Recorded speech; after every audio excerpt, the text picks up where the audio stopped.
Okay, welcome to the Queen Anne's County Commissioners meeting. This is a public meeting that is being aired live on our local cable television station, QAC TV7. These media broadcasts provide county citizens an opportunity to watch and review our scheduled public meetings. To comply with the governor's proclamation declaring a state of emergency in Maryland to minimize the person-to-person spread of COVID-19, we suggest that citizens stay home and watch the County Commissioners meeting live on our Queen Anne's County website at www.qac.org/live or on QAC TV's television channel, Atlantic Broadband Channel 7, and now in high definition Channel 507. To maintain social distancing, seating will be limited in our meeting room. We are screening all participants prior to entering the building. If you have any respiratory symptoms such as fever, cough, and/or shortness of breath, please refrain from attending the meeting and notify a healthcare provider. We acknowledge your participation, and by attending, you acknowledge that this session is both recorded and aired. The scheduled agenda is available on the information table just outside of our meeting room. Press and public comment will be taken and is limited to 3 minutes per person. If you care to speak, you must sign the sheet on the information table outside. Comments longer than 3 minutes can be submitted in writing for the Commissioner's review. Citizens can also join the live Zoom meeting by going to www.qac.org/public comment, or you may email comments to publiccomment@qac.org. We will accept your comments up until the end of the meeting, and comments received will be read during the press and public comment period on this evening's agenda. During the meeting, we would ask that you turn off electronic devices and hold any personal conversations outside of our meeting room. We will now stand and be led in the Pledge of Allegiance by Commission President Chris Corcorino. I pledge allegiance to the flag of the United States of America and to the republic for which it stands, one nation, under God, indivisible, with liberty and justice for all. Moment of silence for all of our law enforcement officers who every day go out there and put their lives at risk for us. Thank you. Go ahead. All right, thank you, Commissioners. We just held a closed session under Section 3-305B7 of the General Provisions article to consult with counsel, and under Section 305B1 to discuss boards and commissions. And we did reach consensus on 3 boards and commissions. The first one being the new formation of the Travel and Tourism Advisory Committee. So would one of you gentlemen like to read off the membership of the, or would you like me to do it? Why don't you read them and then we'll make the motion off of All right. ones. So we have a number of members, 9 folks to the Travel and Tourism Advisory Committee. We have Derek James, CEO of Chesapeake Bay Beach Club. John Andres. I'm sorry, do we have to say their terms? Oh, excuse me. Thank you, Commissioner. Yes, the first one, Derek James, 3-year term. John Andres from the Queenstown Harbor Links for a 3-year term. Jody Schultz, Fisherman's Inn, Fisherman's Crab Deck, Hyde Place, 2-year term. Brian Truitt, Patriot Acres Farm Brewery, 2-year term. Dolores Jones, Director of Sales and Marketing, Kent Manor Inn, for a 2-year term. Catherine Bonner, she's retired, but she has experience in the group and travel and marketing industry, for a 2-year term. Gail Owens, the Executive Director of Eastern Shore Heritage, 3-year term. Eric Hoffman, operator of the Holiday Inn Express, for a 3-year term. And Michelle Brink Pringle for a 2-year term.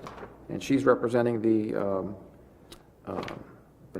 recreation industry. Thank you. Make a motion to appoint all of the named applicants to the Tourism Advisory Committee. Second. Motion and a second. Any discussion? All those in favor? Aye. Opposed? 4-0. Okay, thank you, Commissioners. Secondly, we had some recommendations here for the Economic Development Commission. We have 3 proposed assignments. First one is James P. Riley, representing the small business sector.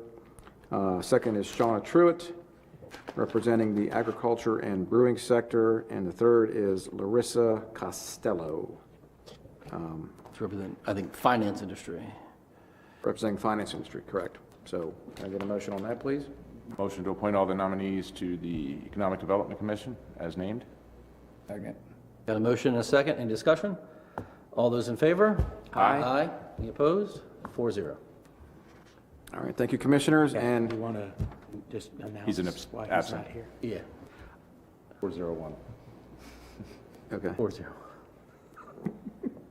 Okay, and lastly, we have the Property Tax Assessment Board, and these are representatives that we would recommend to the Governor's Office for selection and reappointment. We have Mark Cassia and Thomas Morris to the Property Tax Assessment Board. Can I get a motion on that, please? Motion to recommend to the Governor's Office the two named applicants. Second? Got a motion and a second. Any discussion? All those in favor? Aye. Aye. 4 in favor, 1 absent. And just people out there, Commissioner Moran is on vacation today. He is not ill or anything like that. That's why he's not here today. Much deserved vacation. Much deserved. much deserved. That's debatable. Gotta get those cardboard cutouts to stick up there. I was thinking about that today. Cardboard cutout for everyone that's absent. Just Put Ronald McDonald in there. yes, Ronald McDonald would have been perfect. All right. All right, moving on, then we have the approval of tonight's agenda, March the 9th, along with the regular and closed session and sanitary commission meeting minutes from your February 23rd meeting were distributed electronically for review. Do we have any additions and or corrections? Motion to approve as submitted. Second. Got a motion to a second. Any discussion? All those in favor? Aye. Aye. 4 and 1 absent. All right, thank you, Commissioners. That brings us to our first press and public comment period. So we have this statement. Thank you for taking the time to express your views to the County Commissioners during this public comment period. Comments are limited to 3 minutes per person. Comments longer than 3 minutes should be submitted in writing. If you come forward, please speak clearly at the standing microphone. State your name, address, topic of interest. Keeping with the dignity of our office, we ask that all views be expressed in a respectful and civil manner. This commission respects your desire and right to convey your message freely. And we ask as a courtesy to the board and our citizens that you respect the commissioner's request to refrain from naming citizens and name calling when offering any critique. So, No one signed up. have anybody Anybody signed online? up? No one online. Nobody on Zoom? Nope. All right, Moving on. moving right on. Those press If you want to turn to tab number 2, Commissioners, we have the Department of Public Works this week. And if Mr. Quimby wants to come in, our Director of Public Works and our Chief Engineer, Lee Edgar, they have a number of things. And I think we have the warden tonight, Warden Cook. Good evening. So tab 2, item number 1, we have an update on our Detention Center addition and renovation project. So take it away, gentlemen. Thank you. Good evening, Commissioners. Warden Cook and I are here this evening just to provide you with a very brief update regarding our progress together in the design for the detention center. Just a bit of history reminder, the building was built originally in 1987, and over the time now, it no longer meets the current incarceration and rehabilitation needs. So we're looking at things like program space, pretrial release, special housing and classification areas. In addition, the building's mechanical, electrical, plumbing, and security systems are all approaching 35 years old. They've become unreliable and costly to maintain. So we're in the need of the addition of a new facility as well as renovation to the existing facility. Through the past year, Warden Cook and his staff have worked with Public Works engineers and our consultant, ATI, through a design process to plan for expansion and renovation to the building. It's a 3-step design process. We've just completed schematic design, which is really the first concept planning stage. And so we thought this would be a good time to just come in, let you know how we've done with things. We've primarily nailed down the scope, the level of expansion and everything for the building, trying to make economical use of the existing facility as well as the land and everything that we have available to provide for our anticipated needs, but nothing more than that. We have been working and programming through multiple fiscal years, funding with the state. They've been working through the design process with us, and we've made applications for grant funding, which would fund approximately 50% of the eventual work. So with that being said, I'd like to turn it over to the warden. He can provide you just a little bit of information regarding some of the programming elements and such that are going into the design. Yeah. Before I start, I would like to give my thanks to Lee, Alan, and the team from the Department of Public Works for working with us. Without them, I don't know where we would be in the process. And it's been a lot of work for all of us to try to get this planned in a manner that is going to serve the county for many years to come. Some of the areas that we've been working on and trying to plan, I want to mention primarily the medical wing. I'll call it the medical wing. We are not able to meet the mandate for the MAT program, the medical assisted treatment that's going to be required of all counties. Dr. Ciatola has advised that there's no way we can meet the need of it in the current facility. So that's one key area that we're going to have to really work on and get that where it needs to be. I think we have it designed in a manner that will meet the need of that MAT program, but that will be determined as we move forward. The programming areas that we have to address is to try to help better acclimate these individuals that are incarcerated with us to prepare them to go back on the street. We don't have any of the programs or able to do any of the programs because of limited physical space that we have there. Anger management, how to apply for a job. We had a little program that came on a van from the Department of Labor some years ago, but that program was stopped, so we weren't able to do that anymore. So things like that. GED is another area we want to do. There's a number of things I could name, but we're not able to do those sufficiently. Now we do some basic programs as far as AA and NA. We have, but we had to cancel that because of the COVID situation. And we're going to plan on seeing when we can start that back up again. So that's another area. Food service. I think we've talked about that kitchen a number of times over the years. and that, I tell you, I got to give the Airmark staff, my gosh, I don't know how they do it, you know? And, you know, they've made do with what they have. We have made some minor renovations there in the walk-in and some of the storage area in the building. And that's helped out. But still, we're at a loss because one of the things is, as far as getting dry goods supplies in, we're very limited in space, so you know they can't order the bulk of materials like they'd like to have in that kitchen, you know, for use, and that's one of the areas that we really need to look at doing. The training for staff, that's another area. We have been doing that in the current conference room, which is very cramped, but we've been managing to do in-service. In fact, we have another in-service class tomorrow that we'll be conducting that's required because under the regulations of the Training Commission, both for police and corrections, we are required to do a number of in-service hours every year. And that includes firearms. So we're also planning to do that, but that's done partly in class and partly out in the field on the range. So we want to be better able to handle doing that. Our processing area is another area, our intake area. We've managed to work with that with 2 holding areas, but sometimes we have a special situation where we have somebody that comes in under drugs or their behavior problem, which the officers that have arrested them have to fight them to get them into the patrol vehicle, and then they have to radio ahead and ask some of our officers to meet them outside. And we've had that a fair amount of times over the number of years trying to resolve that.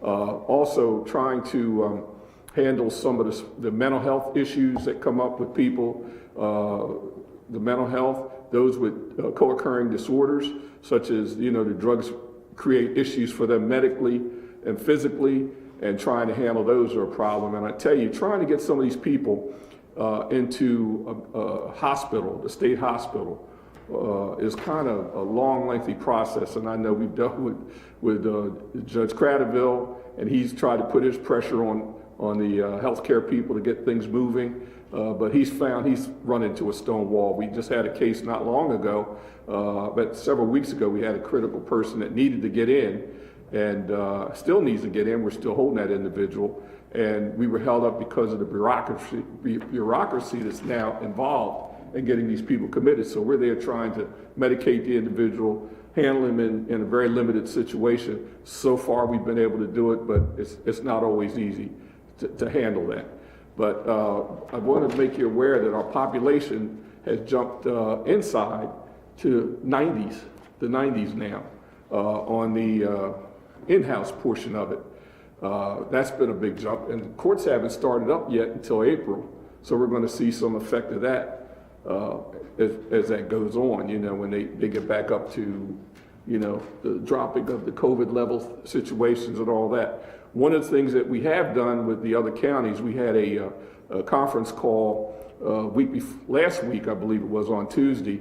All the correctional agencies at the local level had a meeting with the chief judges for both the circuit and district courts for Maryland, and we're trying to work with them to increase our use of the video systems, interlinking them so we don't have to have officers going for certain hearings all the way over to Carroll County, down to Lower Maryland, Eastern Shore, Southern Maryland, trying to utilize that where we can a little bit more to help with the lowering the transport demands of the officers and traveling. So there's a number of things that we're looking at, but still trying to meet the needs of getting this facility where it needs to be is going, you know, hopefully, you know, it works out where it needs to. We can, you know, we're going to, in the process, eliminate, because like the G-pod that we have in the back, that'll be gone. We have to get rid of that. And unfortunately, we're gonna have to get the new wing that we put on, modular unit, that has to go away also in order to make this thing work. And also the infrastructure in the main hub of the building, the original hub of the building, really needs some work. And I know we're doing a project that they're working on now for the air handling system. There's been a problem with that, and they had to get us a portable unit to air condition the place this past, because the system had went down. So they're working on a project now to get a unit put in and work. There's some issues with the roof that they have to look at, warranty on the roof from Firestone, among other things, and trying to get that in before this weather really gets warm again. Because I tell you, it's a different environment in there when you don't have air or moving air in the building. It gets really uncomfortable for the staff primarily, as well as the inmates. So, you know, there's a lot of things that are going on. The wiring, the piping has been in there 33, 34 years. It's beginning to show its age. We've been able to maintain it as best we can, but all those things need to be upgraded and you know, taken care of through the project. I think I've covered just about it. Well, I think you did very well, and all the factors that the warden alluded to there were all taken into consideration through this schematic design process. The fruits of those labors are there before you. Try to put them together in just a simple color-coded layout that shows the existing facility with the new, the relation of the new and the old spaces, the beds and everything. I think it's pretty clear-cut, so we'll open up for any questions you have, and certainly you can follow up with us at any time that you'd like. Can you touch on the schedule, the bed count, and the cost? Thank you. Yes. So the as far as the schedule goes, will be proceeding through design development and then preparation of construction drawings through about the next 16 months. It's going to be an intensive design process, so we want to present this to you now before we proceeded further. So we're looking at completing design mid to late next year and looking for putting out to bid in early 2023. So that's the timetable that we're looking at.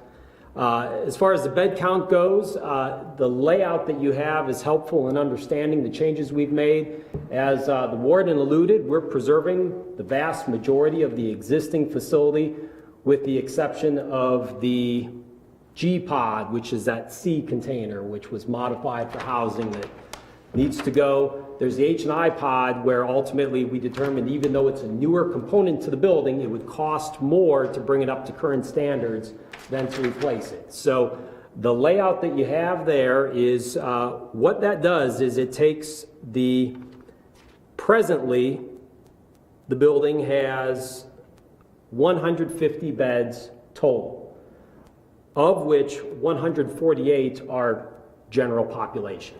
So pretty much 2 special beds. The new completed, renovated, and expanded detention center would have an increase of 23 beds from 150 to 173 total. However, these beds primarily make up all of the programming and special needs, medical, and all that we alluded to, because the actual population beds will be going down from 148 to 138. And we believe that the 138 number for general population is about right for the anticipated incarceration rates as they're going forward. So we're only seeing a modest increase of 23 beds for the entire building, but understanding that virtually all of those beds are for medical and program area, and then modernization and updates. Lastly, we're looking at about $30 million is the current budget projection for this. We've seen substantial escalation in construction costs through the last year. Unfortunately, the pandemic has contributed to availability for products and things like that, and we aren't seeing things slow down. Through the last year, all of the different design iterations that we went through, 30 million is about the only number we could make everything work and get the necessary program space and bed counts that we're looking for. Again, we've been working with the state for grant funding spread over several fiscal years, which would fund approximately 1/2 or 15 million of that. So they've agreed to that 15? So far with every fiscal year, and we've been, with our last budget request, we indicated that the current, as we've completing schematic design, we're looking at $30 million, and we've increased our request for them to $15 million is the last ask. And as it goes through that process, we'll see where they are with that. Right, well, Lamont, we're cleared for 10 now, aren't we? I mean 20 now, our cut being 10. Right. But they haven't agreed to the 15 step up of 5 yet. Is We'll, that- we'll go back before them in the next fiscal year, not this Right. year, but the next fiscal year for consideration. Gotcha. All reality is it'll be 35 by the time they get the bids in. I mean, I'm just telling you, at 12.5% to 13% escalation right now, and that's on the low end. Yeah. We might as well start shooting for 35 and looking for 17.5, because that's probably going to be where we're at. I agree with you. And that escalation is material. Everything. Everything legal costs. Are we having to displace any of the inmates? When we get to that portion, that might be a possibility. Now, the initial plan is to go ahead and get the new wing done. Move them over. The bulk of that, and move who we can over there. Now, in some cases, depending on the security level of the individuals, I'll be honest with you, we may have to move them temporarily to another facility. I'm not saying that's definite, but we're gonna have to plan for that. Because some of the type of people that we're getting in now, you know, it's kind of really a security concern that we're dealing with. In fact, we had Anne Arundel County and Cecil County call us over the last couple of days to handle a couple of people that were on the higher security risk factor, and we had to turn them down because of the numbers of people that we have in and the COVID situation, because we're still trying to manage to separate new intakes from, you know, the disease going into the virus, I'm sorry, going into the other population. But it's going to be more difficult as the count goes up. We have a pressure to do weekend sentences again from one of the courts. We're going to have to do it because if that's what the judge wants, that's what we're going to have to do. So we're still trying to balance out how we're going to minimize any virus issues with that. Test them when they come in right away? Tested as far as Is it the a rapid temperature. test or is it? It's we do the temperature, medical will determine for us whether or not we need to go further, but we automatically put them into another isolated area. Right, so if they're just there for the weekend, then they got to be isolated sort of that whole We'll time. do our best with that, but it's Yeah. going to depend on population. Like I say, population's going up. The female unit now, we have 18 in there, but we had to move 6 out to other facilities. That population just ballooned up, so we're trying to keep it where we don't have to, you know, have folks triple bumped or anything like that. So we're still trying to balance that out. And that's going on with several of the other facilities in the region. Those populations are going up. What proportion of the staff is vaccinated? Since it's not mandated, we had, I think, I can say a majority of the staff have, but there were some that still aren't happy with trying to do it. They have their belief, and it's not, you know, we're not mandated to force them to do it. And what about the inmates? Is there any offering to them of vaccination? We're going to approach that situation very shortly. There's a number of them I've talked to that don't want it.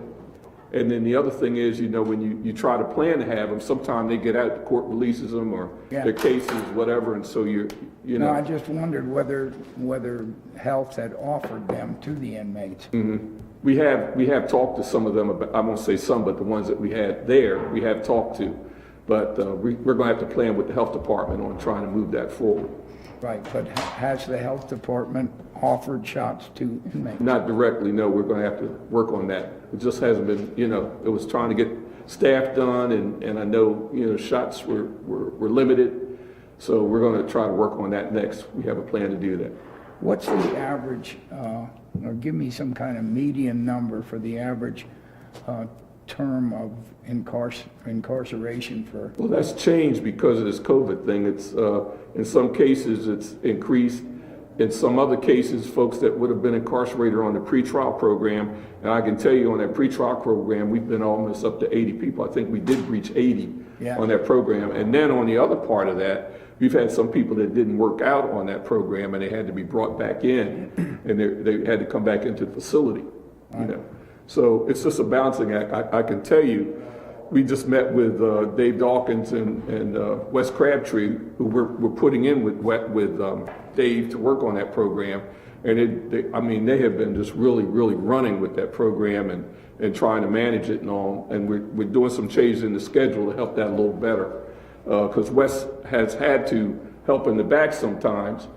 And now we're trying to get it so he just stays there with David and does what they need to do. And it's just a full day of them doing that, you know, just trying to keep up with that. And then there's sometimes the court calls and wants to change the time of the hearings, which puts a little pressure on them because they need so much time to do the cases and do the backgrounds on them.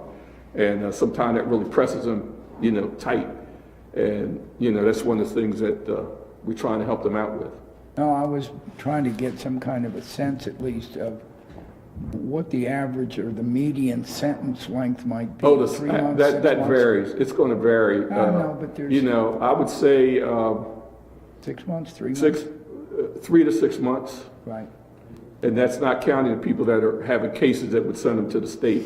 So that's going to vary, because sometimes they keep those longer pre-trial than they do, you know, for those that can't get out, longer pre-trial for those state cases. Sure. Thank you, sir. Okay. Anybody else have any other questions? All right, thank you. Thank you. Thanks, Warden. Thank you, Lee. Okay.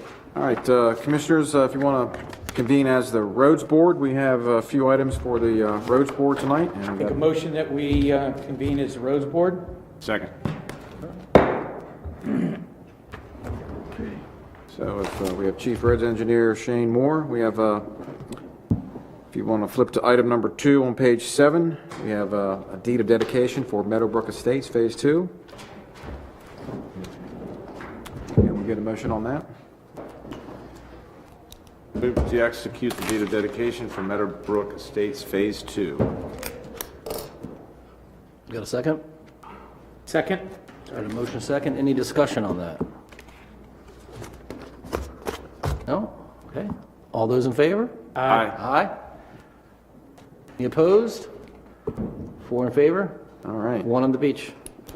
Okay, well, we're on a roll here. Item 3 on page 15 is another deed of dedication. This is for Waterman's Cove for Short Court. I'll make a motion, we execute the deed of dedication. Second. Got a motion second. Any discussion? All those in favor? Aye. Aye. Any opposed? 4 in favor, 1 absent. Okay. If you want to, item number 4 is replacement of some fleet equipment, some chippers. So I can we get a move to motion on that? purchase 2 Vermeer BC 1000 XL chippers from Vermeer All Roads of Annapolis Junction, Maryland, in the amount of $78,676 via the Sourcewell contract number 062117-VRM. Second. Got a motion second. Any discussion? All those in favor? Aye. Aye. Any opposed? 4 in favor, 1 absent. Right. Item number 5 on page 26 is replacement of fleet equipment for tractor mowers for the roads division. I move to purchase 2 John Deere 5100M utility tractors with Tiger mowers from Atlantic Tractor of Queen Anne, Maryland, in the amount of $185,550 via the Sourcewell contract number 110719-JDC PG1P CG70. Second. Got a motion, a second. Any discussion? All those in favor? Aye. Any opposed? This is just basically to replace equipment that's Aged. put Systemic. together with bubble gum and duct tape. Yes, exactly. 4 in favor, 1 absent. All right, thank you, Commissioners. I think that's all we had for the Roads Board. We can convene as Sanitary Commission next, if you like. We have 2 items there. Sanitary. Second. Okay, stay up there, Shane.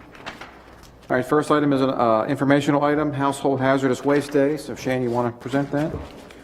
Sure. On Saturday, 17th, 2021, Kent County will be hosting the Midshore Regional Recycling Program Households Hazardous Waste Disposal Latex Paint and Electronics Recycling Event.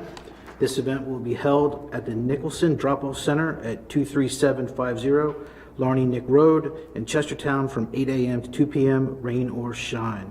There's plenty of information on the Queen Anne's County website, as well as Kent County's and for Maryland Environmental Service website of what is allowed to be brought and what is not.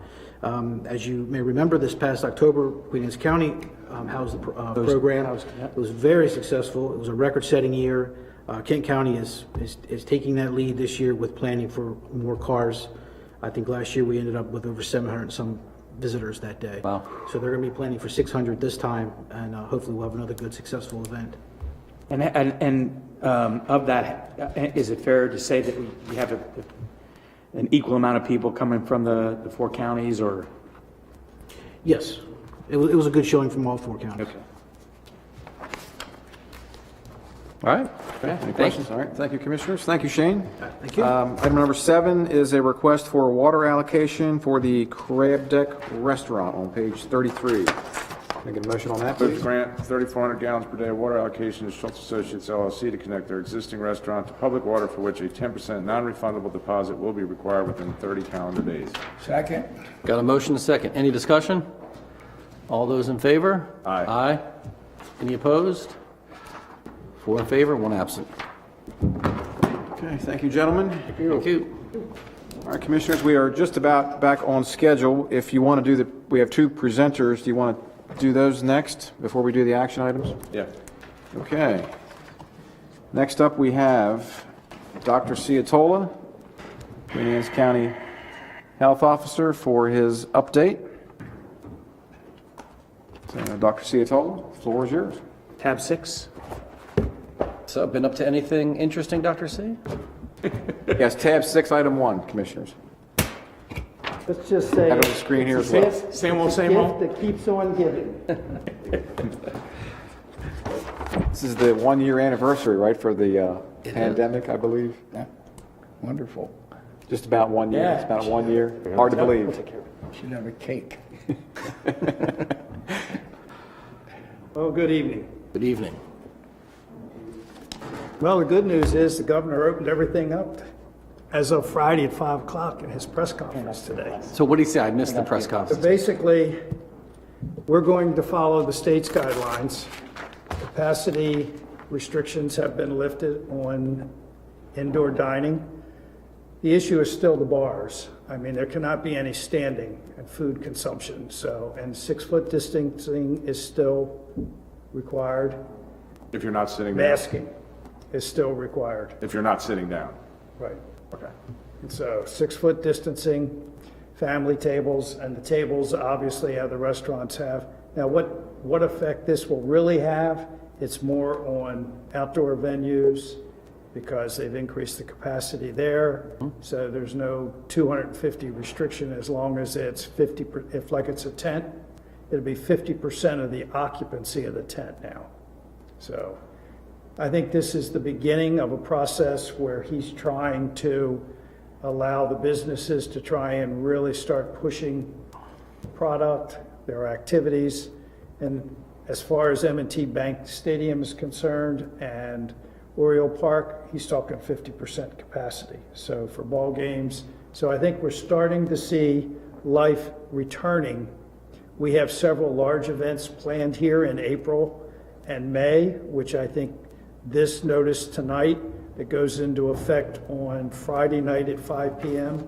will certainly allow and encourage participation in the boat shows, the Sea Glass Festival and stuff like that, things that are planned for the community. So I'm glad to hear that. Just a quick clarification. In the restaurants, no more than tables of 6 still? They didn't really, we're waiting for the final okay. executive summary of this, but basically, I think he's just opened up the capacity of all of the indoor dining as well as outdoor dining. Okay. As long as they can still maintain that 6-foot distancing, which is again the issue in a lot of places. So tonight, I'm going to give you an update since my last trip here. I believe it was in December. So the slide presentation, I'm going to give you some updated data on the slide deck, because the slide deck we put together for data up to the 2nd of March. So let's see if, there you go. As you can see, this gives not only Queen Anne County statistics, but the state of Maryland. And I think the important one for everybody to realize is the actual confirmed deaths in Queen Anne County are not 13, but 31 total. 18 of those 31 occurred in our skilled nursing facility. So in essence, we had 13 individuals that were living in the community who succumbed to their comorbidities and COVID. And it also shows what is going on as far as proportion of population vaccinated. As you know, we received our first doses of Moderna, I believe, Christmas Eve. And we started vaccinating that last week of December during the Christmas holidays, and we've been progressively vaccinating since then. Unfortunately, as you know, with your efforts and a lot of other people's efforts, we've not been able to truly increase the allocation to the health department. We started off with an allocation of 500 a week, then they cut us back to 300 a week, and one week they cut us back to 200 a week, and this week we got 400. So hopefully over the next 3 to 4 weeks, we will look at allocations of 400 doses of Moderna per week. We did receive some J&J, very limited number of J&J vaccine, and we are using the J&J for our mobile team that's doing housebound individuals that are truly limited in their ambulatory ability. It makes it much easier to do a single shot instead of having to schedule these 28-day second dose. We're also using it for some of our first responders and public safety who would prefer a single dose J&J as opposed to the Moderna vaccine.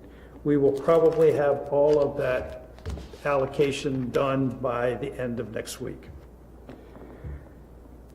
So, looking at percentage, according to the state, between other entities vaccinating, and understand, we've had a lot of our citizens go out of county, some to Six Flags, some to Waldorf, some to Anne Arundel County, the Walgreens, the CVS's. Here in Queen Anne, we have the pharmacy at the Safeway, which is doing essentially 20 individuals a day. They are cooperating with us, the health department. We give them 10 names, register those 10 individuals for the Safeway. And we're taking it off our master list of 75 and older. We are dwindling it down. As of today, we're sitting at about 2,200 remaining 75 and older.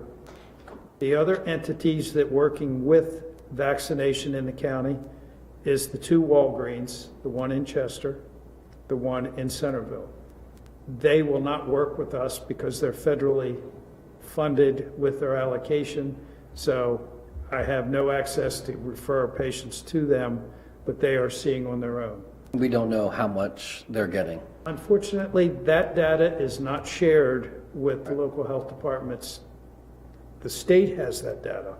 And when you look at the total number, when we get to a couple of next slides, when you look at the total number of vaccinations for Queen Anne County, state overall, you see that 12,611, that includes not only the health department vaccination, but what Safeway has done, what other individuals have gone out of the county to get vaccinated, and CVS. CVS in Chester, I talked to the pharmacists, they were still waiting to see how much they were going to be allocated. CVS in Anne Arundel has done some vaccination on our population. Yes, Commissioner. Quick question. Going back to Safeway, they're taking folks on our waiting list.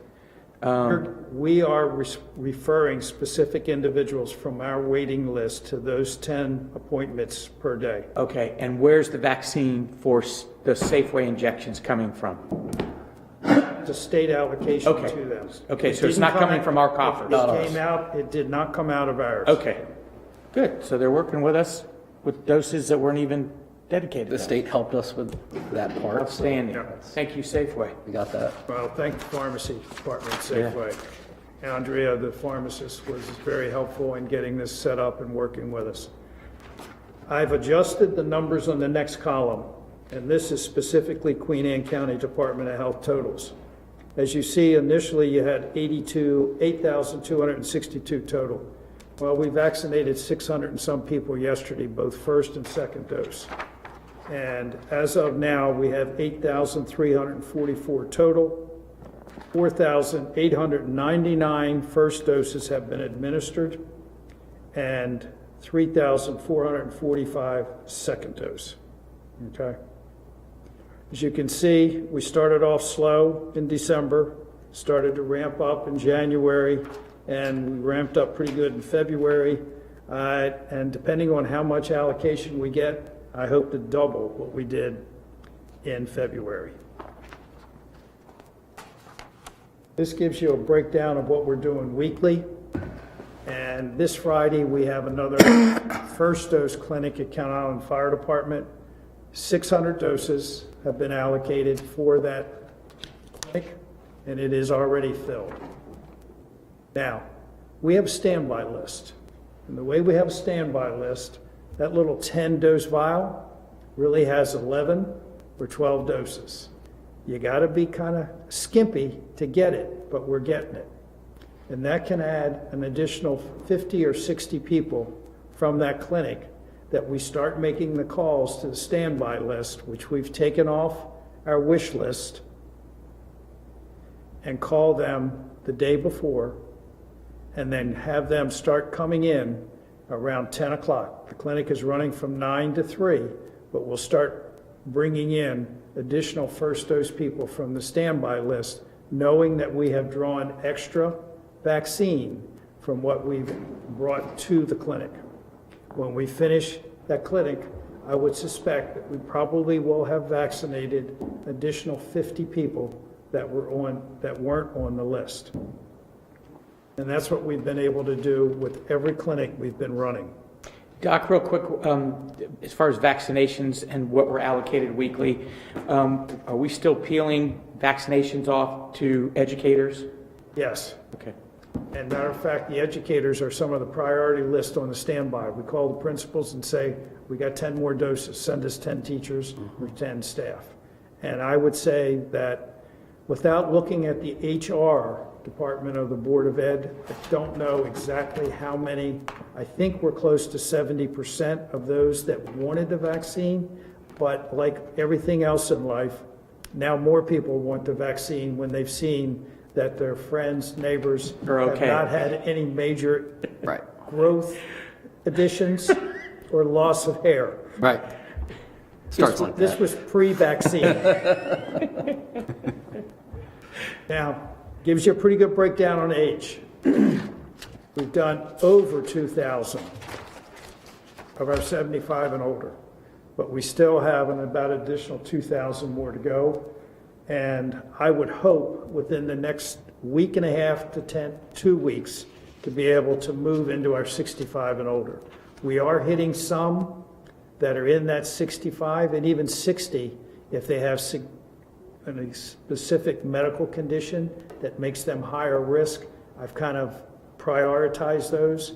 And our mobile team is going out on Tuesdays and Thursdays. They have done all of the congregate housing, all the assisted living facilities. The DDA have met all of those, and now they're starting to make the home visits to the homebound. So we are technically, when we have enough vaccine, vaccinating 5 days a week. We did Sudlersville last Wednesday. The plan is to take next week's 400 allocation to Sudlersville on Wednesday. We have another second dose clinic on Monday at Kent Island.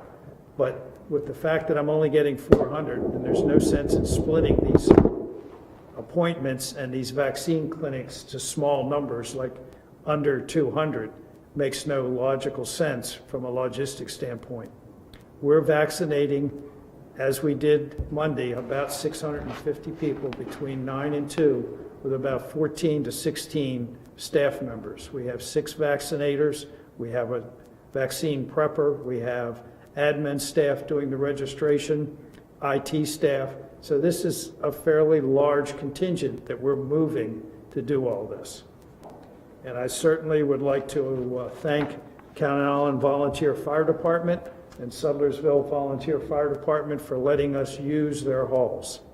Without that, we wouldn't have a space to be able to allow observation of the vaccine recipients for 15 minutes. That's the holdup, because we've got to have a room big enough to do social distancing and observe.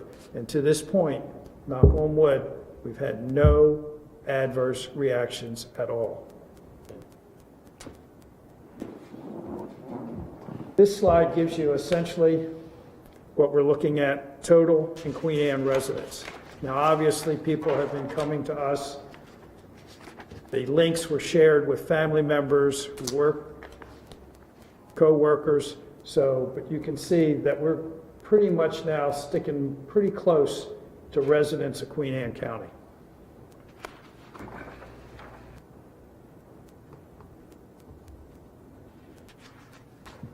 Monthly incidents.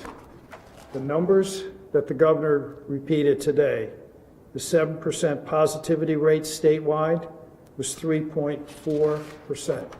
Queen Anne has now come down, as of today, to a positivity percentage of 2.87%. And you look at new case rates, where we were in January and where we are today, the state average is 12.99. We're sitting at 7.09. So statistically, we've seen a significant decrease in positive cases. Now, the variant. Where do we stand with the variants? Okay. There are 3 variants that are circulating in the state right now. And as of this morning, Queen Anne County, last week, we were notified we had 2 variant positive cases from the UK. We have no additional variants as of this week, but in the state, they have not only the UK variant, they have the South African variant, and they have the Brazilian variant.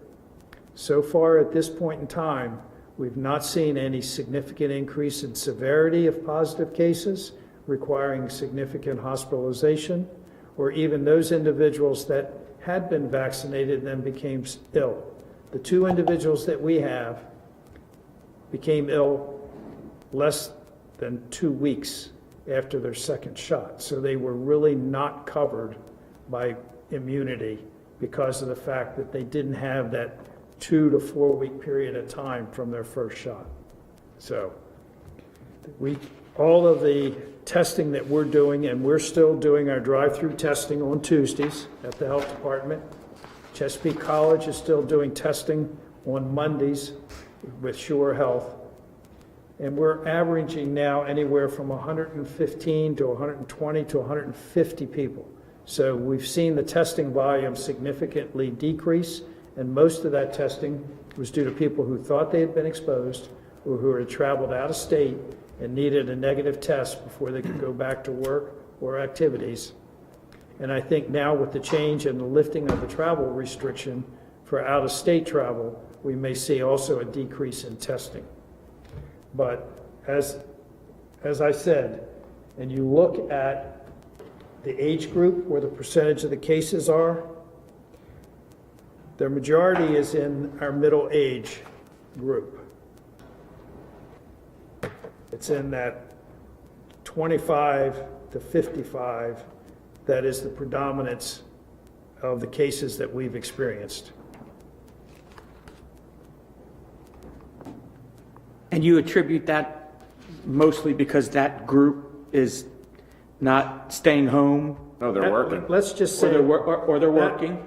That is the most active group, both in work, because most of this is acquired outside of the home. And when it is brought into the home, the entire family usually ends up getting it. But it's also the most active in other activities, leisure activities, and socialization. But that's what we expect. But overall, when you look at the severity of what we faced, looking at the monthly hospitalization as well as our monthly deaths, and you see what happened in January.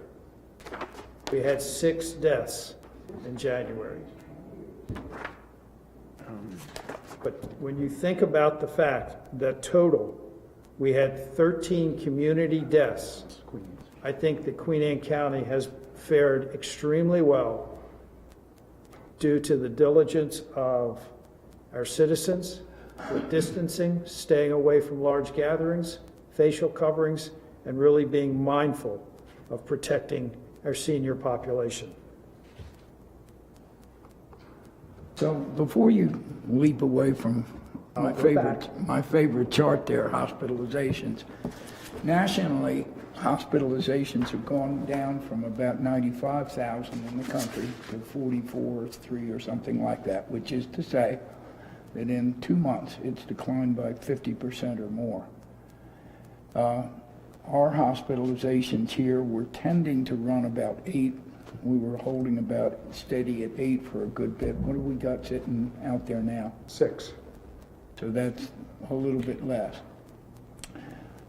What do you attribute the decline in hospitalizations nationally to? The advent of the vaccine or more? I think it's a combination. You're having some degree of herd immunity. You're having an effect from the vaccine. But I think the monoclonal antibody treatment, which is done as an outpatient for those that are diagnosed within that first couple of days, starting the monoclonal antibody treatment, which is essentially outpatient IV treatment, and then monitoring them for about 4 to 6 hours after they receive it, that has significantly reduced hospitalization. What is your anticipation if we've cut hospitalizations in the last 6 weeks in half? Where are we going to be in April or May? Does that? I hope when we hit April and May, we have 0 hospitalizations. But realistically, we may be looking at maybe 2 to 3. And that seems to me to be a very highly significant fact, because once you get down to that, don't you have this really a parallel circumstance to just regular flu? Well, you get to a parallel circumstance with anybody with significant respiratory disease, and these are hospitalizations with other comorbidities. These aren't necessarily, I think, Shore Regional Health's data dashboard today showed 3 or 4 hospitalizations secondary to COVID. So some of these hospitalizations could be for other reasons. Sure. They may just have a positive COVID test, and it's not necessarily COVID-related symptomatology. Gotcha. And the other thing you're seeing now is with the reduction, the overall reduction in hospital inpatient activity, you're also seeing normal hospital inpatient activity increase. So the total bed usage in a hospital is now starting to come back to more normal levels. The inpatient surgeries, those patients that are in for medical treatment, cardiac treatment, and stuff like that. So we're starting to see a definite return to a more normal parameter as far as what we're looking at as far as hospital activity. And Shore Regional Health, up to this point in time, we've only had one location for monoclonal antibody treatment, and that was at Peninsula Regional. Shore Regional will have the capability within probably the meeting I had this evening before this meeting was within the next 10 days to 2 weeks, we will have that capability at Easton and at Chestertown. So we don't have to have our residents go all the way to Salisbury to get their monoclonal antibody treatment. So that's a good thing. And I mean, I think the more we can vaccinate, I think the better off we're all going to be. May I proceed? Sir, please. And as you can see, the highest propensity for severity of this is our senior population. And this is where essentially the majority of the hospitalizations are occurring, as well as the deaths.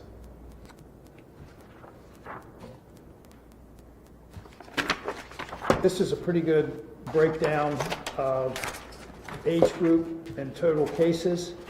And as you can see, that 45 to 54 sitting at about 16%. And when you look at our 0 to 18, and this is what we saw early on and right before the holidays, that 0 to 18 was sitting at 15%.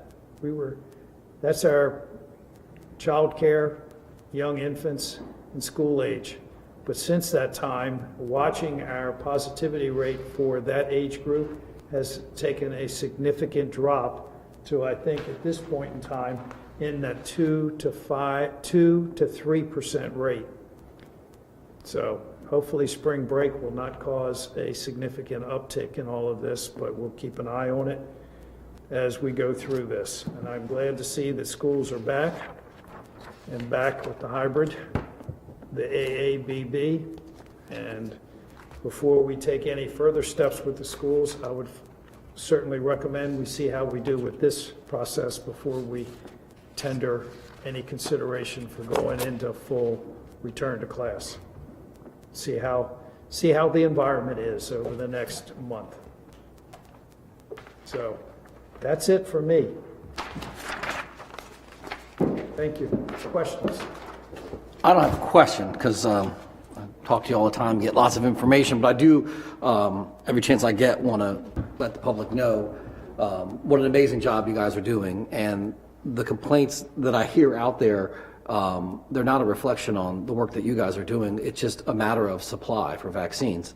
When you only have a couple hundred a week that you're getting, you can only do so much. And what you guys have done is you've got even more out of what you're getting, which is an amazing thing. I hope people understand that I mean, you're getting more doses out of the allocation than what was initially expected. So we're getting more jabs into the arms with a limited supply. I mean, it's the most resourceful you could be. Every drop in that vial to me Right. is precious liquid gold. Right.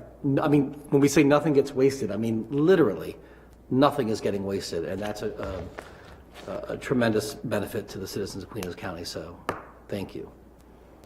Jack? One last one from me.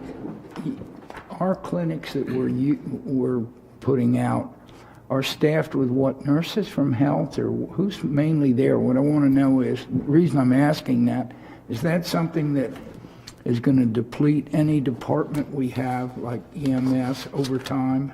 Or do you feel confident? I have pulled back the utilization of EMS providers. We still have an EMS presence in the area. We have occasional, when we have a large clinic, we may have one of the paramedics with us to help vaccinate. But right now, when I'm running 6 vaccinators, that's a combination of health department nurses, clinical nurses, as well as the Maxim nurses, the contracted nurses that we have hired through the health department. Right, so you're happy that we can keep... I'm happy with the way things are flowing. We have our admin people, both from the health department, and I must say, our area on aging, and I will put a shout out to Kathy Willis. Her staff has been maintaining the call center. And once we developed that wonderful wish list of I want a vaccine, that thing hit 29,000 yesterday. And we've worked out a deal with Chris, the state reporting system for medical vaccination. We sent that list to Chris because they will be able to comb through the list and already identify individuals that have received their vaccine. Because what we have found, a lot of the people that we're now calling on that list have already been vaccinated. So we can call that list down from a time progression and management standpoint. It makes it less onerous than trying to go page by page. So. So I'd just like to say on behalf of the public, you know, you've been complimented and thanked a lot, but it goes on, and thank you again. Sir? Anything else? Anything else? All right. Thank you. Wipe the table. Thanks, Dr. Ciatolo. Always very informative. All right, Commissioners, we have Mr. Curtis Blau, Recreation Program Coordinator. We have a couple of proclamations to give out this evening. So, Curtis, if you want to make your way in. Yeah. We have two folks coming in. Thank you. Yeah. Curtis, come on up. Commissioners, you can, we're looking at item number 2, tab 6, item 2 and 3 on page 13 and 14. So, Curtis, take it away. I don't have any papers with me, so I was hoping you all did. Oh, we do. We do. Yeah. Okay. My name is Curtis Blauk. We're here to do the Good Sportsmanship Awards.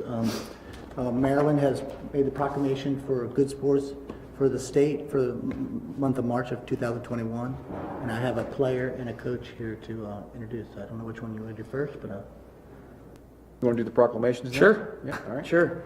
So let's start with Brianna.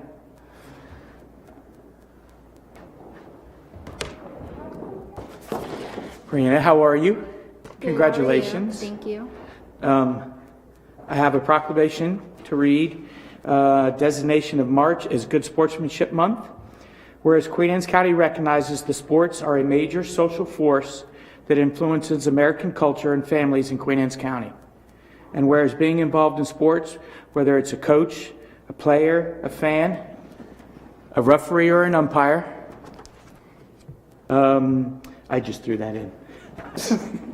Everyone should promote good sportsmanship and foster the development of positive characteristics for physical fitness and growth. And whereas elements of good sportsmanship reflect crucial life skills that help students thrive throughout their education, rendering a strong sense of character, collaboration that will prepare them for the workplace.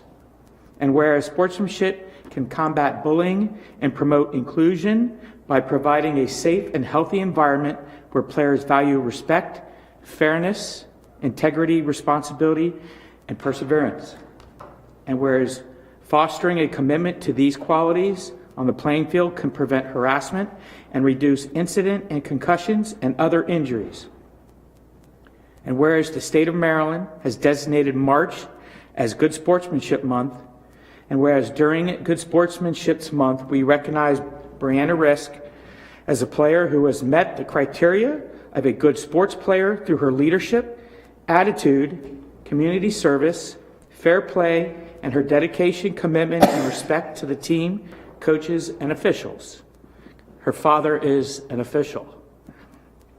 Whereas we recognize Brianna Risk for her good sportsmanship and for being awarded the Good Sports Award for the Mid-Atlantic Recreation and Parks and Sports Alliance. Now, therefore, we, the County Commissioners of Queen Anne's County, do hereby proclaim March as Good Sportsmanship Month in Queen Anne's County, Maryland. It's a proclamation for you, signed by all the County Commissioners.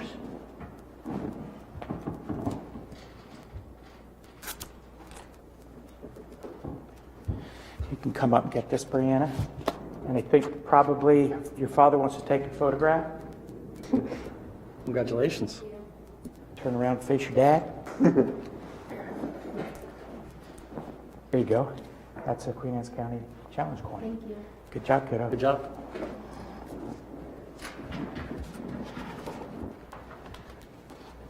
And then the first 5 whereases are similar to Brianna, so I'm going to go right to the coaching one. The state of Maryland has designated March as a Good Sportsmanship Month, and whereas during Good Sportsmanship Month we recognize Dawn Wachowski, Stephanie Grottendick. Don Wachowski nominated. Yeah, Dawn nominated her.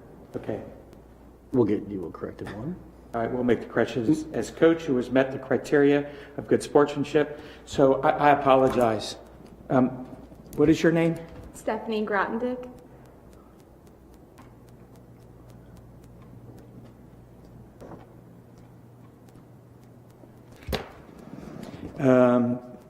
Who has met the criteria of good sportsmanship through her preparation and dedication, respect for officials, teaching skills, emphasis on teamwork, team ethics, leadership, motivation, and sportsmanship, and patience.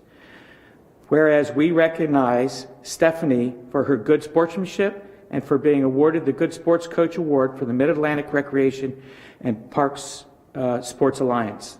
Now, therefore, we, the County Commissioners of Queen Anne's County, do hereby proclaim March as Good Sportsmanship Month of Queen Anne's County. And we'll get you a corrected one. Yes. And I'll give it to you. Okay. That's Okay? fine. Why don't you come up? Anybody want to, somebody want to take a picture? Oh, it's okay. Thank you. I don't need a picture. It's okay. What Thank you. sports, what sports did you play and what are you coaching? Both field hockey. Okay, Yeah. And she does field hockey and lacrosse. okay, great. Excellent. Very good. Thank you. Very good. Congratulations. Sorry You're for going to give her a challenge coin? Not a problem at all. Okay. Phil, you can give her a challenge coin then. You got Yeah. that?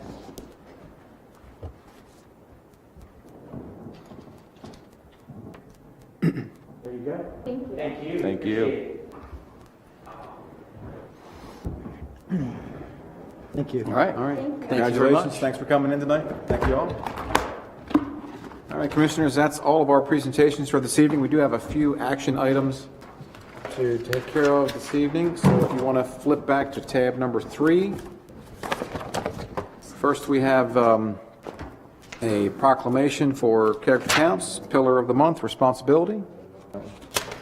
Jack, you want to read that one? I'll do the Want next to one. take, What am I doing?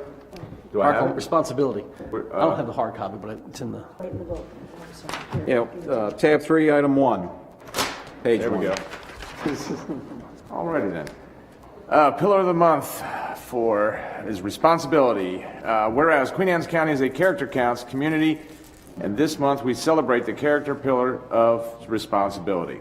And whereas by striving to work toward our own wellness goals, we are better equipped to help others. And whereas by confronting diverse perspectives in a respectful, productive way, we are taking responsibility for ensuring equity. And whereas by considering and honoring the viewpoints of others, we are responsible for fair-minded and enlightened dialogue. And whereas by listening to one another with an open heart and mind, we are responsible for hearing other perspectives and agreeing or disagreeing amicably. And whereas by taking initiative and utilizing foresight, we are taking responsibility for planning and organizing events and activities in the most effective manner. And whereas by following through on the things we agree to do, we show responsibility by honoring our commitments. And whereas by accepting the notion that complex problems require all hands-on-deck responsible individuals pitch in to find solutions, even if it's not their problem. And whereas in the event that a seemingly well-planned project falls short of its expectations, responsible individuals own their mistakes. And whereas by examining the origins of our truths and convictions, we are more open to understanding the truths and convictions of those with opposing views. And whereas by choosing our words with kindness and respect at the forefront, responsible individuals always consider the power of those words on others. Now therefore, we, the County Commissioners of Queen Anne's County, do hereby designate the character counts pillar of the month for March is responsibility. All right. Okay, thank you, Commissioner. Item 2 on page 2 is another proclamation. This is for March, which is Endometriosis Awareness Month. All right, it's Proclamation 21-11. Whereas March is Endometriosis Awareness Month, and whereas endometriosis is a condition where the uterine lining grows outside of the uterus on ovaries, fallopian tubes, and other locations throughout the abdomen and body. Whereas endometriosis affects 176 million reproductive age women worldwide. And whereas those who have endometriosis often have a diminished quality of life due to pain caused by the disease. Whereas, unfortunately, there has been a great general lack of awareness due to the normalization of symptoms being shrugged off as a severe menstrual pain, which contributes to the delayed diagnosis for many women. Whereas, when symptoms are not identified early enough, it can take anywhere between 3 to 11 years for a woman to be diagnosed with endometriosis, as reported by the National Institutes of Health and the U.S. Library of Medicine. And whereas there are 4 ways to spread awareness about endometriosis: talk about endometriosis to open lines of communication with yourself, your family, friends, and most importantly, your healthcare provider. Join an event such as Endo March, a worldwide event where survivors and supporters gather to march for awareness. Educate yourself and your loved ones that might be experiencing signs and symptoms of endometriosis. Share your story to help others understand what you have been through, which can be a beneficial part of the healing process. Now, therefore, we, the County Commissioners of Queen Anne's County, do hereby proclaim March as Endometriosis Awareness Month to bring awareness to this debilitating disease so that the healing process can begin. Okay. All right, thank you, Commissioners. Okay, our next item is on page 3 through 53. This is the Federal Transit Administration, FTA, and MTA certificate and assurance package required for the FY22 Annual Transportation Plan for Queen Anne's County. This is an annual thing that we sign each year that provides us funding for our specialized transportation assistance program through county ride. So can I get a motion on that, please? We, the Queen Anne County Commissioners, do hereby adopt the authorizing resolution 21-05 for the Federal Transit Administration, FTA, and Maryland Transit Administration certifications and assurances fiscal year 2022 packet in order to certify that Queen Anne's County Department of Community Services Area Agency on Aging will operate the public transit system and the statewide specialized transportation assistance program. Second. Second. Got a motion to second. Any discussion? All those in favor? Aye. Any opposed? 4 in favor, 1 absent. Okay, thank you, Commissioners. Item number 4 on page 54 is Budget Amendment CC 29, Hometown Tourism Grant. This is a grant received by the Office of Tourism from the Maryland Department of Commerce for hometown tourism, advertisements for restaurants, entertainment, wineries, and breweries, distilleries, attractions in Queen Anne's County. Motion to approve Budget Amendment CC 29. Second. Got a motion and a second. Any discussion? All those in favor? Aye. Opposed? 4 in favor, 1 absent. Thank you, Commissioners. Item 5 on page 55 is Budget Amendment CC 30. This is an amendment that establishes additional budget authority to distribute the fire impact fees in fiscal year 2021. Move to approve Budget Amendment CC 30. Second. Got a motion to second. Any discussion? All those in favor? Aye. Opposed? 4 in favor, 1 absent. Okay, thank you, Commissioners. And our last item tonight is Budget Amendment CC 31 for public drainage. And this is a budget amendment that will decrease budget authority for our public drainage project, which is unrealized state grants. I move to approve Budget Amendment CC 31. Second. Got a motion and a second. Any discussion? Yeah, Todd, what, is this one specific project or various projects? Now, that's a good question, Commissioner. This is a bit unusual. The in the capital budget, the Public Works had put in anticipated state grants each year for public drainage, all of which were unrealized, and those values had accumulated over a number of years. And we're going back this year looking at the capital budget and decreasing stuff, removing stuff that was not realized. So this is just an accumulation of several years of grants that we never received. So would these projects have tied into helping with our MS4 side or no? They certainly could have been, but these were started well before MS4 was even Right, on no, our radar. I But get yes. you. Okay. But we're always looking for state grants for public drainage, and they just weren't realized in those particular years. So we're just trying to get those Clean off up the books. Yep, Gotcha. that's correct. All right, we've got a motion to approve Budget Amendment CC 31 and a second. All those in favor? Aye. Opposed? 0. 4 in favor, 1 absent. All right, Commissioners, that's all we had for our action items for tonight. We can move to roundtable if you like. We got no press and public comment? There's no one out there. Yeah, we have done. All right. Okay. Commissioner Steve Wilson. First. The matriarch. Indeed. I think the most significant thing that's been happening in our space is just the beginning of the wind down of one of the worst years this country has ever had.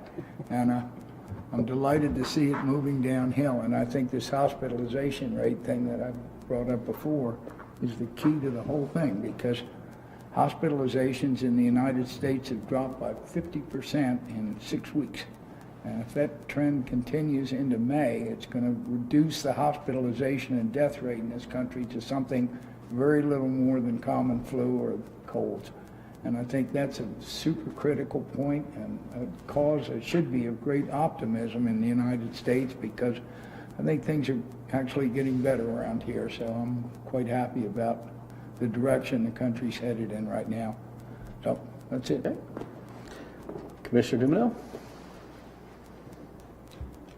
Well, I had a list of things on my list for roundtable discussion.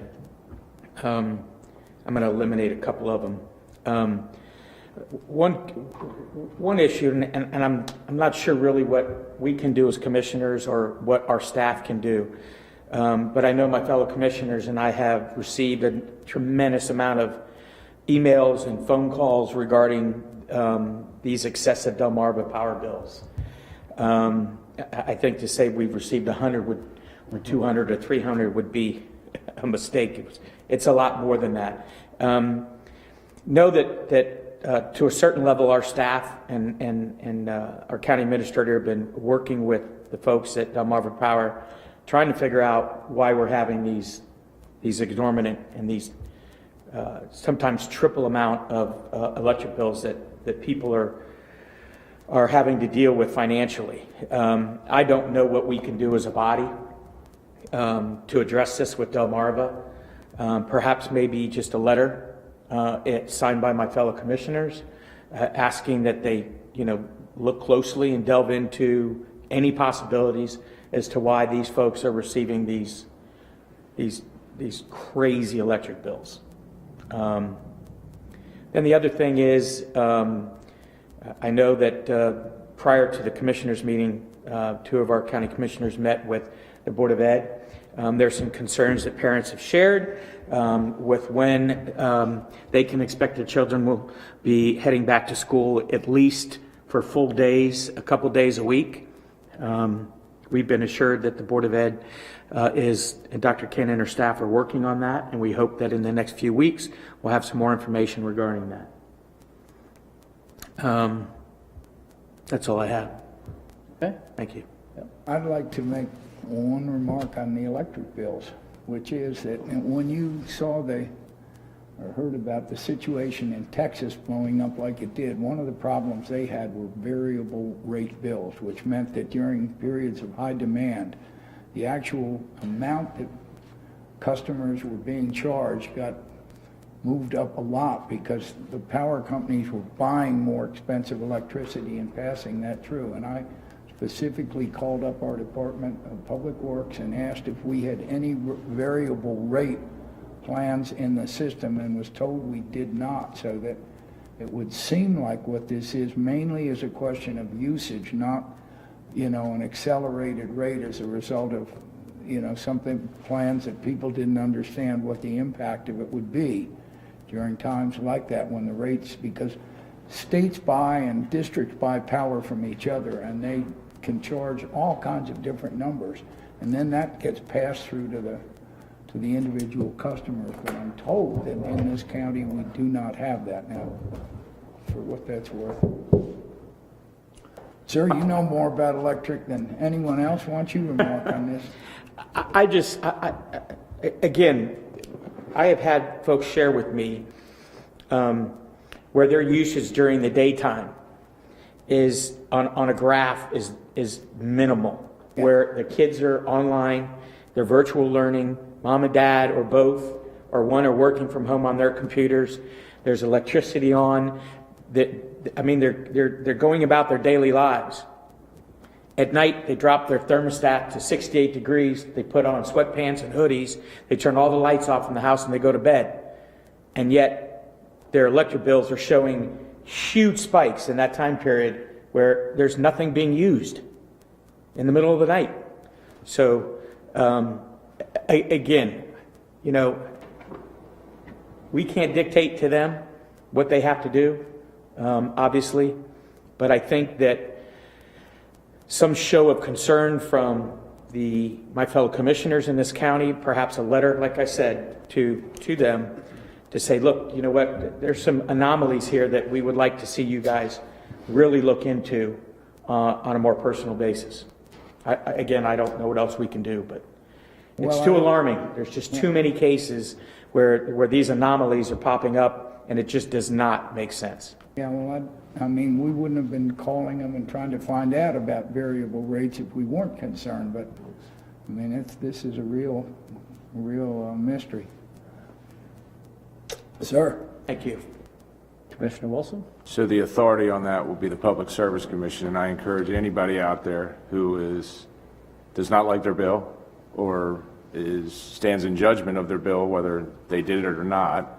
The Public Service Commission in the state of Maryland is the regulatory body for Delmarva Power, so you would be going to their boss at that point. And so I would recommend everybody to write letters to the Public Service Commission and send attachments with the copies of their bills. Previous year's bill to match to it would be a great idea because it shows at least something to compare to. But I will say, to your point, a lot of people were staying home and working from home, and 68 degrees is still pretty warm, and we had some pretty bad temperatures. So their units probably ran more. I know mine did. I mean, I went back and looked at my own usage this year, and it was up. And rates have gone up. It's plain and simple. Rates have gone up. So it's probably a combination of things. But again, if you want to dispute it, the best place to dispute it is at the Public Service Commission, because they will put the hammer down if they get enough complaints. So that's where I would take it to. Right. And if they have a heat pump, when the temperature drops, then the emergency heat's kicking. Yeah, I mean, below 40 degrees, heat pumps they fall off the efficiency curve. So typically your electric heat's going to kick in around 20, 25, and we've had quite a few cold nights, just even as recently as last night. I think it got down into the high 20s. So, and 68 is still a relatively warm temperature, honestly. I mean, I keep mine at 64 at night. So, but I digress. I want to say I agree with Commissioner Wilson on the fact that we are getting back to some normalcy. I mean, I think everybody's commented earlier, it's been a year.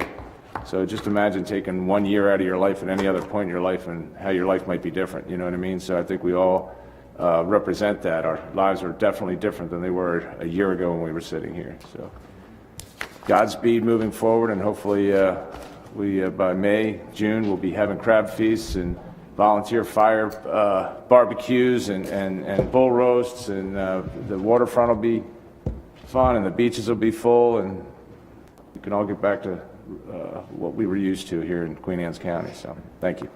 All right. I think Commissioner Dumanel raises a good point with Delmarva, and I know Todd has been reaching out to them a lot. And I would say if we can invite them in and they want to sort of explain what they've done to investigate the complaints that have been referred to them from our citizens, it might be helpful for them to sort of explain what they do when they have these, and for the citizens to understand that. Give us a chance to ask some more questions. So hopefully we can get them in here. We certainly can. Okay. Can't compel them, but we can certainly ask them to. And then I wanted to say, we missed it was yesterday was the International Women's Day, so I want to give a shout out to that to all the women in the county, especially since our county is named after a woman. It should be a specific thing of importance here. And since I live at home with a wife and 3 daughters, if I didn't raise that, I was going to get in an awful lot of trouble. They rule the roost, and I think everybody understands that, and we're better off for it. Say again, thank you to Dr. C and everybody with the vaccine rollout. I know there's a lot of people out there still very concerned. I see the comments that people are on there on Facebook about they don't think the county's doing a good enough job. And I will say this, if you don't think the county's doing a good job on the vaccine, you do not know what you're talking about. The county is doing a top-notch job. You can only do with what you have. And I'll be very defensive of the people who work for this county who are out there trying to take care of everybody. Amen. Especially those in the emergency service and health department who have now been at this for a year, taking care of this county. And as you've seen from Dr. Ciatola's presentation, the numbers for deaths and infected is, I mean, every death is tragic and sad, but we have done very well. And it's thanks to the citizens for listening, but thanks to people like Dr. Ciatola and all the county employees who have been pushing out the messages, taking care of us, testing us, and making sure that businesses know how to operate, keep in business while keeping people safe. You guys in the county should be extremely proud of the staff that works here in the county and every department and what they're doing to keep you safe during COVID. And that's with that. I make a motion to adjourn. Second. All right, adjourn. For you.